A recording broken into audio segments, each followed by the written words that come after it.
Assalamualaikum warahmatullahi wabarakatuh. Perkenalkan, nama saya Ririn Soleha dengan NIM 444424002 dari Program Studi Teknologi Pangan Fakultas Pertanian Universitas Sultan Ageng Tirtayasa. Pada video kali ini, saya akan menjelaskan mengenai analisis kadar air dengan metode termovolumetri. Pernahkah kalian memperhatikan mengapa makanan itu bisa cepat basi atau masa simpannya itu lebih lama, lebih awet kayak gitu? Jadi jawabannya itu ada pada kadar air. Kadar air itu adalah faktor untuk menentukan mutu, tekstur, daya simpan, bahkan keamanan pangan. Pengukuran kadar air dalam bahan pangan itu bisa ditentukan dengan beberapa metode. Yang pertama, bisa dengan metode pengaringan atau termografimetri. Yang kedua, metode destilasi atau termovolumetri. Kemudian yang ketiga ada metode fisis dan yang keempat ada metode kimiawi atau Carr-Fisher method. Fokus saya kali ini adalah membahas analisis kadar air dengan metode termovolumetri. Kalian bisa bayangkan tepung yang menggumpal karena lembab itu adalah contoh nyata dari pentingnya kadar air. Metode termovolumetri ini adalah metode analisis kadar air yang digunakan untuk sampel cair. Waktu yang dibutuhkan itu tuh lebih singkat dibandingkan dengan pengaringan oven. Prinsipnya adalah mencampur air dan sampel yang tidak dapat bergabung. Saat campuran ini dipanaskan, air dan pelarut itu akan menguap. Uap air itu kemudian dikondensasi menjadi air kembali. Total air hasil kondensasi inilah yang ditetapkan sebagai kadar air sampel. Pernahkah kalian membayangkan jika bahan dipanaskan terlalu lama? Jawabannya adalah ya, bahan bisa rusak atau teroksidasi. Pelarut yang digunakan antara lain toluen, silen, benzen, tetrakloroetilen, dan jenis silen seperti O-dimethylbenzen, M-dimethylbenzen, dan P-dimethylbenzen. Metode destilasi ini digunakan untuk bahan yang mengandung senyawa volatil. Reaksi kimia yang mungkin terjadi dapat diminimalisir dengan pelarut yang bertitik didih rendah. Kalau pelarutnya salah pilih, apa yang akan terjadi? Hasil yang kita dapatkan itu akan tidak akurat. Jadi bukan diusahakan, emang diharuskan menggunakan pelarut yang sesuai seperti itu ya. Metode termovolumetri ini digunakan untuk bahan yang mengandung lemak atau komponen yang mudah menguap selain air. Air dari bahan bersama pelarut imisibel itu akan diuapkan, dikondensasi, lalu ditampung dalam labu destilat.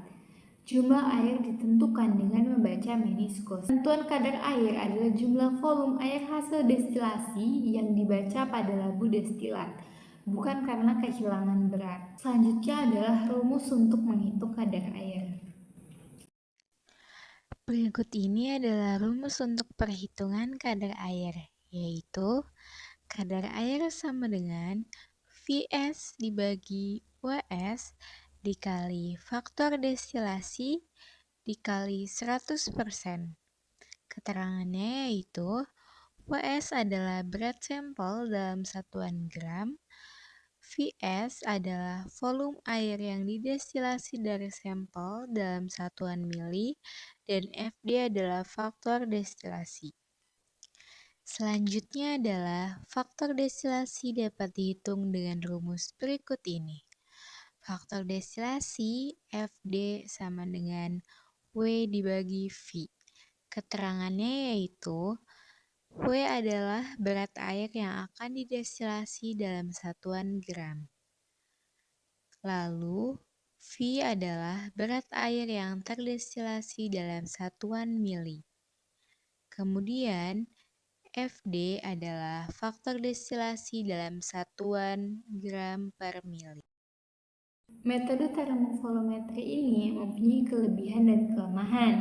Kelebihannya yaitu bahannya tidak terdekomposisi oleh suhu tinggi, waktu analisisnya relatif cepat, peralatannya sederhana, mencegah oksidasi bahan, hasilnya lebih teliti, tidak terpengaruh oleh kelembapan lingkungan, volume airnya itu langsung terbaca di meniskus, dan cocok untuk bahan dengan kadar air yang relatif kecil. Kekurangannya itu adalah pelarutnya itu mudah terbakar, pembacaan manuskripsinya itu bisa kurang teliti.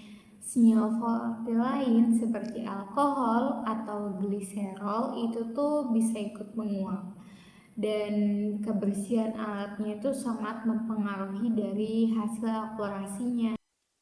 Alat yang digunakan pada analisis kadar air metode termovolumetri yang pertama adalah heating mantle.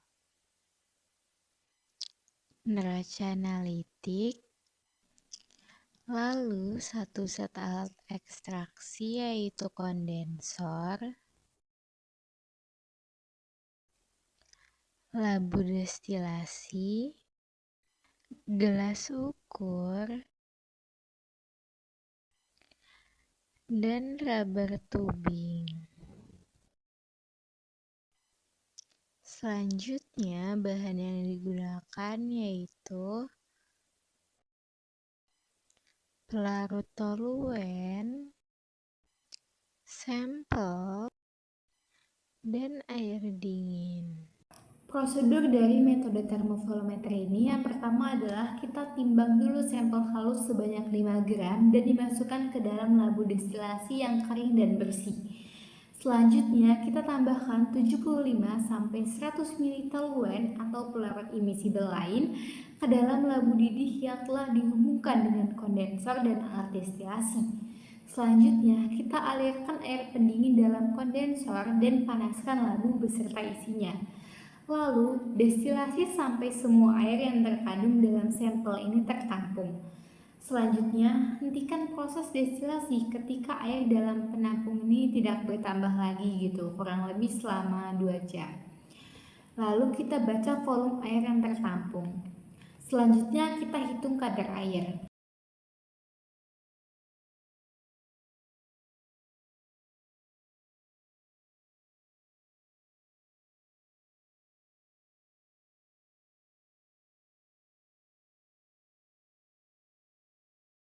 Metode termovolumetri ini adalah teknik yang memungkinkan penentuan kadar air secara cepat dan akurat, terutama untuk bahan pangan berlemak dan volatil.